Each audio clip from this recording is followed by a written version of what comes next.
Hey there, sports history fan. Arnie Chapman here from the Sports History Network. Now, before you jump into this episode, I wanted to share with you an exciting giveaway we have going on with Home Field Apparel. We have a digital $50 gift card to homefieldapparel.com for one lucky fan of the Sports History Network. All you got to do is head over to sportshistorynetwork.com/giveaways to sign up. Again, that's sportshistorynetwork.com/giveaways.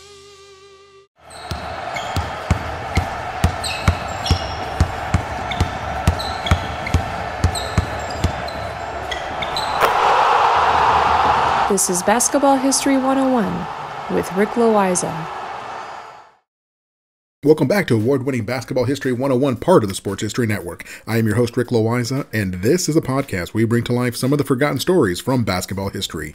We are bringing old-school basketball to a new-school audience. And today we bring you the story of Dennis Johnson. He was the point guard of two Celtics championships during the Larry Bird days. Now, specifically, he was the point guard for the 1984 and 1986 championships. He also won a championship with the Seattle Supersonics in 1979 and was the Finals MVP for that one. He was a 9-time All-Defensive Player and a 5-time All-Star. He was even voted first-team All-NBA in 1981. That means that he was voted as one of the top 5 players in the entire league for that season. Dennis Johnson is a player who can stack his accomplishments against almost any other player in league history and hold his own. He was deservingly enshrined into the Naismith Basketball Hall of Fame in 2010. Unfortunately, that was 3 years after he had passed away, so he did not get to see that honor. However, he does deserve to be considered one of the great players of this game. He was that good. But he was also an underdog. Now, if we get into a time machine and go back to the 1970s, when he was still in high school, he would have been the last player that anyone would have thought could actually make it in the NBA, let alone become an All-Star and Hall of Famer. He was the shortest guy on the team. And I'm getting a little bit ahead of myself here, so let me take us all the way back to his birth on September 18th, 1954. And he was born in San Pedro, California, but raised in Compton. Dennis Johnson was the 8th of 16 children in his family. His mother was a social worker and his father was a bricklayer. Young Dennis showed interest and skill as a baseball player and then later fell in love with basketball. And he went on to play at Dominguez Hills High School, but he was only 5'9" or 175 centimeters. He almost never saw the court unless it was a blowout. Any college coach who had come to see a game would not have even thought twice about Dennis Johnson, as in many games he never even got off the bench. When he played, it was maybe for a minute or two of garbage time. A college coach would surely be focused on the starters, the guys who were actually out there playing the game. And even as a senior, he barely played. So after high school, he went and found a job driving a forklift, as well as doing other odd jobs. He had no interest in going to college, and he was done with school as far as he was concerned. So for him, it was time to get to work and start making some money. He also played a lot of pickup basketball at the park. As luck would have it, one day he was playing pickup at an outdoor court when a coach happened to come by. That coach's name was Jim White, and he was the head coach at Los Angeles Harbor College, which was a community college in LA. And he really liked the way Dennis played and inquired about his status. Now, Dennis Johnson was the epitome of a late bloomer. He graduated high school at a height of 5'9", as I mentioned before. But by the time he was noticed on that outdoor court in LA, he had grown to 6'3" or 191 centimeters. He had also developed springs for legs and was snatching rebounds away from taller opponents. He had everything that a college coach could want. So Johnson accepted Coach White's offer and enrolled at LA Harbor College and joined the basketball team. And he excelled. It was like he had been given a brand new body since graduating high school. It was like a Captain America moment. His short, scrawny body went inside that super soldier machine and came out with the body of a future basketball Hall of Famer. That new body was taller, stronger, faster, could jump higher, and he took advantage to push himself forward into being an elite player. He averaged 18 points and 12 rebounds at Harbor and led them to a California State Junior College Championship. He transformed himself into a sought-after recruit, but things were not always so rosy at Harbor College.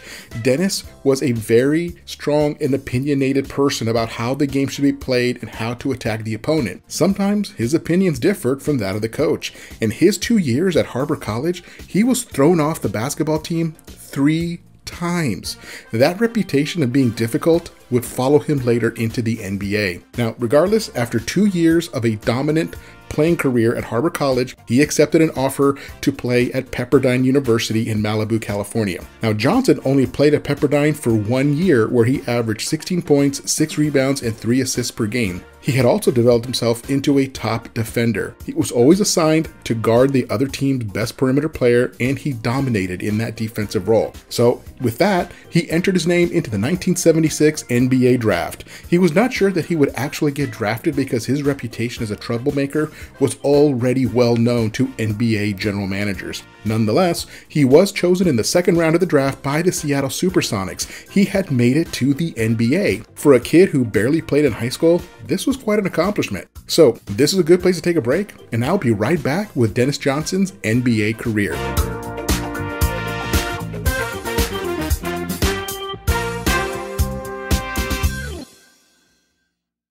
This podcast is part of the Sports History Network, your headquarters for the yesteryear of your favorite sport. You can learn more at sportshistorynetwork.com. At the Sports History Network, we're all about sports yesteryear, and so we're so pleased to introduce you to Row One, an online memorabilia gallery and shop that brings your sports history to life anywhere. The Row One gallery includes over 5,200 gorgeously reproduced prints of team posters, game program covers, game tickets, advertisements, and more in baseball, pro and college football, pro and college basketball, and more. And any gallery item may be printed in a variety of sizes on wood, metal, canvas, acrylic, or poster paper. And in Row One shop, check out the thousands more of unique items with the retro and historical designs dating back to 1876, including t-shirts, long sleeve shirts, phone cases, mugs, blankets, pillows, towels, and even shower curtains. Go to sportshistorynetwork.com, ROW1, for access to the full Row One catalog and for gallery prints and gift items, plus get a 15% discount off all prints on the Row One Pictorum Gallery with coupon code SHN15. Follow the link on the show notes.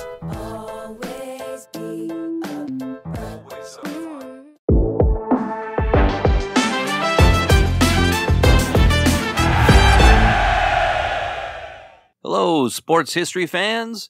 I'm Ross from the podcast Pigskin Tales.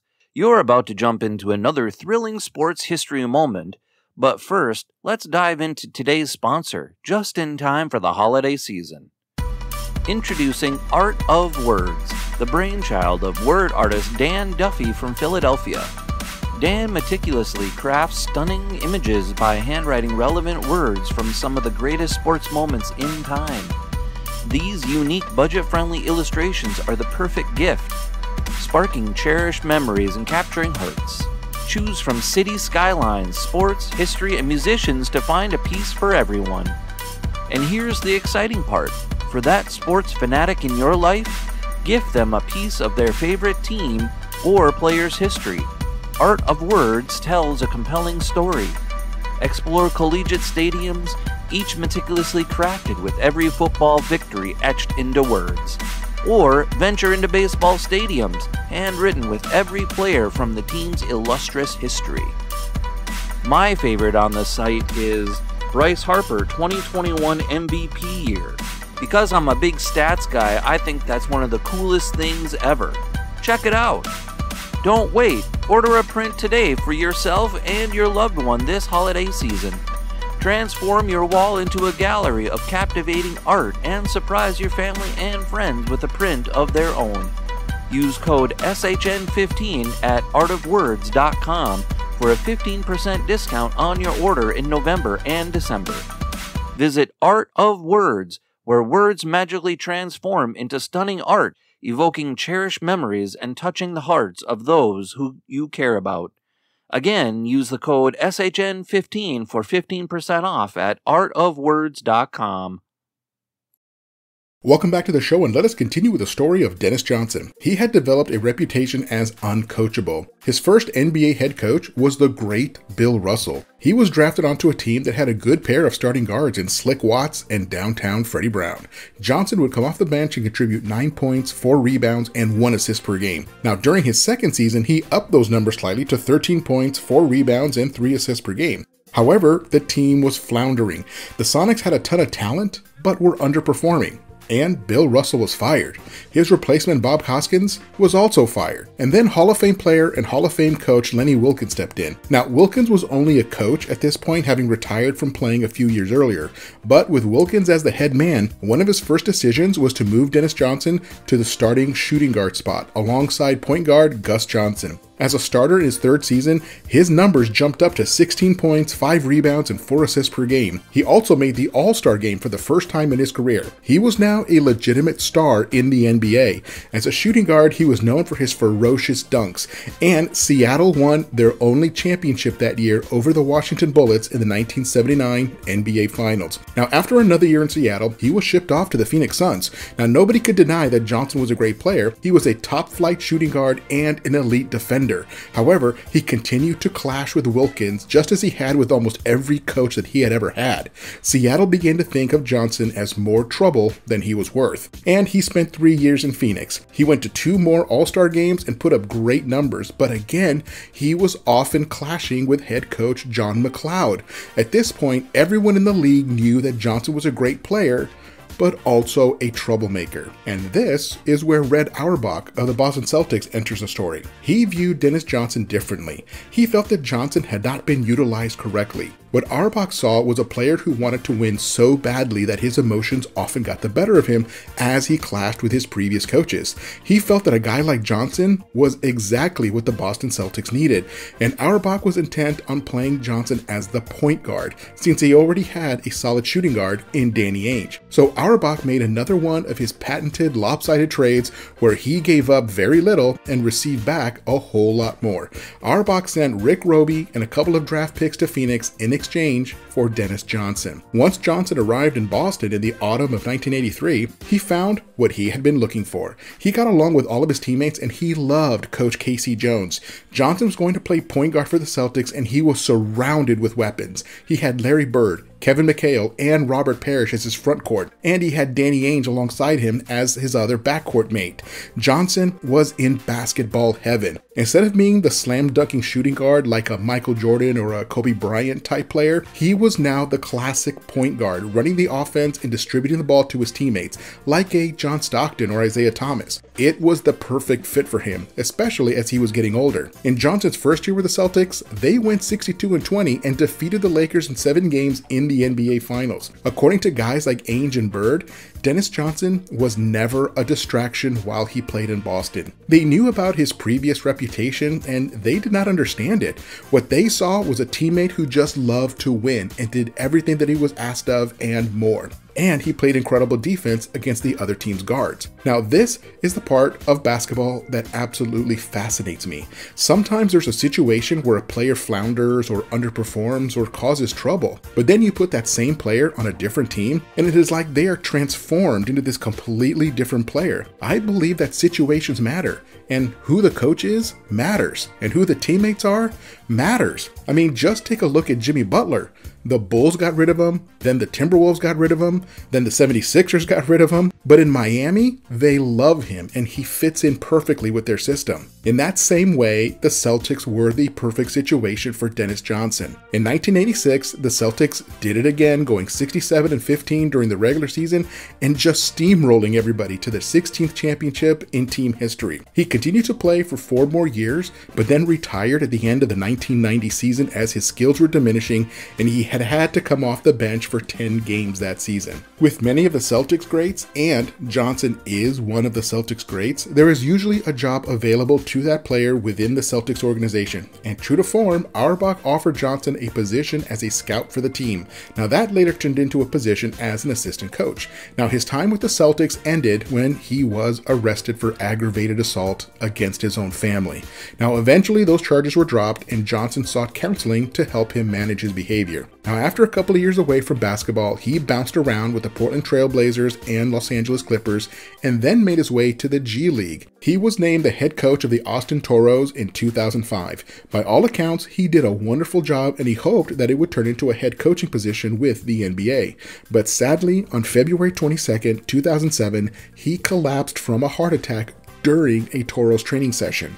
He was rushed to the hospital, but the doctors were not able to save him. His passing was a shock to the NBA because it was so unexpected. He was only 52 years old at the time. Danny Ainge called him one of the most underrated players of all time and one of the great Celtics acquisitions.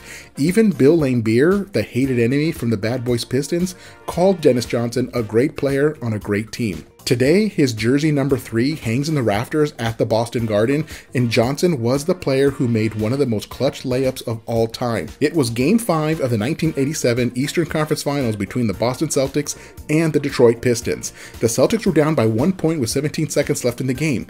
They were going for a last-second shot. Bird had his layup blocked, but then the ball went out of bounds off of Danny Ainge.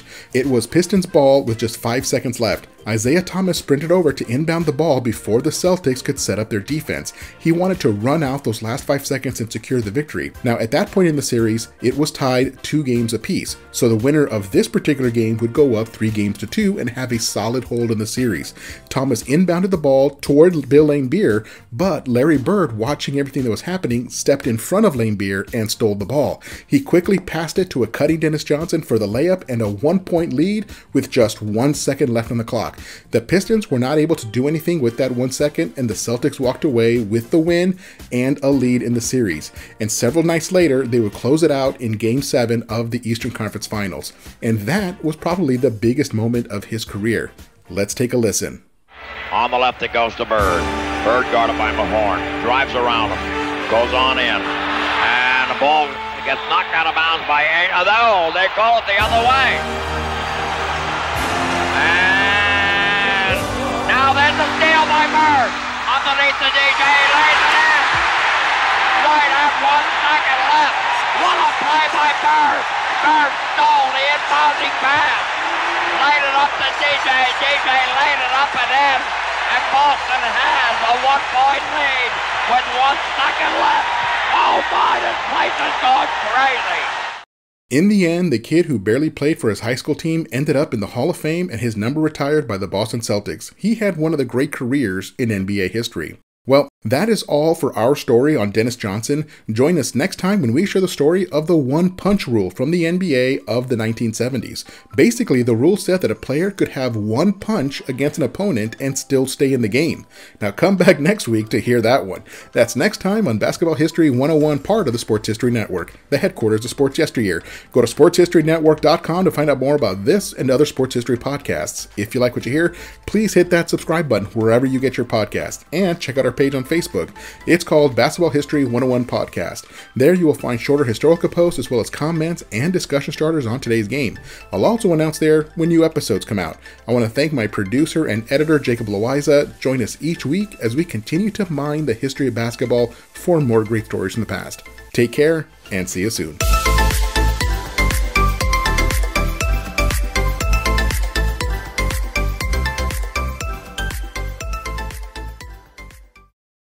Hey there, sports history fan.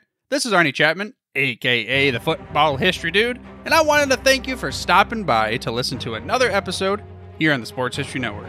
Our podcasters are passionate about uncovering and sharing sports stories from yesteryear. And if you didn't know it already, we have over 30 shows across the network covering all sorts of sports history topics. In fact, here's a glimpse into one of our awesome podcasts here on the network. This is Mark Mortier, and if you're a sports history fan like me, tune in and hear me talk about some great sports moments of the past. Growing up during the 1970s, I got to watch some of the most iconic moments in sports history. Hank Aaron breaking Babe Ruth's home run record. Willis Reed limping out of the locker room in Game 7 of the NBA Finals at Madison Square Garden as the fans erupted with a thunderous ovation. The 1980 Miracle on Ice, as Team USA defeated the powerful Soviet Union in the Olympics. Listen every Tuesday on Yesterday's Sports. How about that? I bet you're super hyped to go listen to that new podcast, right?